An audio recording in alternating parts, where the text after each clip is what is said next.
கோபக்காரரா? செங்கிஸ்கான் 13 வயதில் செய்த அந்த செயல் என்னன்னு சொல்லி சுவாரஸ்யமாக பார்க்கலாமா? வாங்க. வரலாற்றில் பார்த்தீங்கன்னா, செங்கிஸ்கான் என்ற பெயரை கேட்டாலே எதிரி நாட்டு மன்னர்களுக்கும் குலை நடுங்கும்.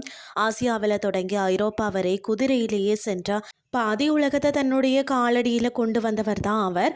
ஆனால் இவ்வளவு பெரிய சாம்ராஜ்யத்தை ஆண்ட செங்கிஸ்கான் எப்படிப்பட்டவர்? அவர் உண்மையிலேயே எப்படி இருப்பார்? அவருடைய சமாதி எங்கே இருக்கிறது? போன்ற பல கேள்விகளுக்கு இன்னும் விடையில்லை. இந்த பதிவில் தான் செங்கிஸ்கான் பற்றிய 5 மிரள வைக்கக்கூடிய உண்மைகளை தான் நாம் இன்றைக்கு பார்க்க போகிறோம். இவ்வளவு பெரிய சாம்ராஜ்யத்தையே ஆண்ட செங்கிஸ்கானின் உண்மையான உருவம் எப்படி இருக்கும் என்று யாருக்குமே தெரியாது. ஆமாங்க, அவர் வாழ்ந்த காலத்தில் அவருடைய உருவம் பொறிக்கப்பட்ட ஓவியங்களோ அல்லது சிலைகளோ செதுக்கப்படவில்லை. அவர் இறந்த பிறகு வரலாற்று ஆசிரியர்கள் எழுதிய குறிப்புகளை வைத்து தான் இன்று நாம பார்க்கும் செங்கிஸ்கான் ஓவியங்கள் வரையப்பட்டுள்ளன. செங்கிஸ்கான் சிறு வயதில் இருந்தே பார்த்தீங்கன்னா மிகுந்த கோபக்காரராகவும் எதற்கும் துணிந்தவராகவும் இருந்துள்ளாராம். அவருக்கு 13 வயது இருக்கும் போதே தனது சாதாரண சாப்பாடு விஷயத்திற்காக தன் சொந்த சகோதரனையே கொலை செய்துள்ளாராம். வேட்டையாடி கொண்டு வந்த உணவை பங்கிடுவதில் அவருக்கும் அவருடைய ஒன்றுவிட்ட சகோதரனுக்கும் சண்டை வந்திருக்கிறதா. அந்த சண்டையின் முடிவில் கோபத்தின் உச்சிக்கு சென்ற செங்கிஸ்கான் தனது சகோதரனையே கொன்று விட்டாராம். அதாவது இன்று நாம் பயன்படுத்தப்படும் தபால் மற்றது கூரியர் சேவைகளுக்கு முன்னோடி செங்கிஸ்கான் தான் என்றும் சொன்னால் மிகையாகாது. அந்த காலத்திலேயே பார்த்தீங்கன்னா யாம் என்ற பெயரில் ஒரு மிக சிறந்த தகவல் தொடர்பு அமைப்பை அவர் உருவாக்கி இருந்தாராம். இதற்காக ஆங்காங்கே குதிரை லாயங்கள் மற்றது ஓய்வு விடுதிகள் அமைக்கப்பட்டிருந்ததாம்.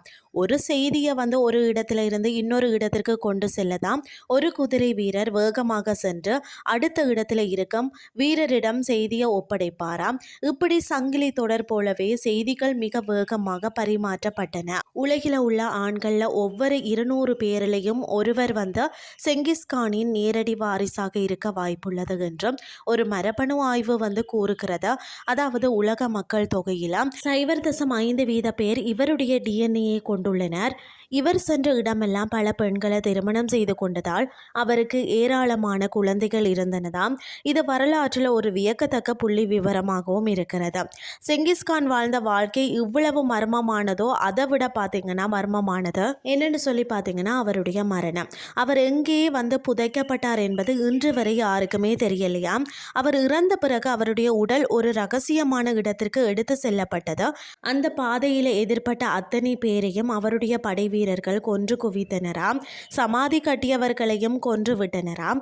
கடைசியாக அந்த சமாதி இருக்கும் இடத்தையும் யாராலும் கண்டுபிடிக்க முடியாதபடி அதன் மீது ஆயிரக்கணக்கான குதிரைகளை ஓட விட்டு தரைமட்டமாக்கினார்களாம். சிலர் ஒரு நதியின் போக்கையே மாற்றி சமாதி மீது பாய விட்டதாகவும் கூறப்படுகிறது. செங்கிஸ்கான் ஒரு கொடூரமான சர்வாதிகாரியாக அறியப்பட்டாலும் நிர்வாக திறமையிலையும் போர் வியூகத்திலையும் அவருக்கு நிகர் அவரே அப்படின்னு சொல்லப்படுகிறது.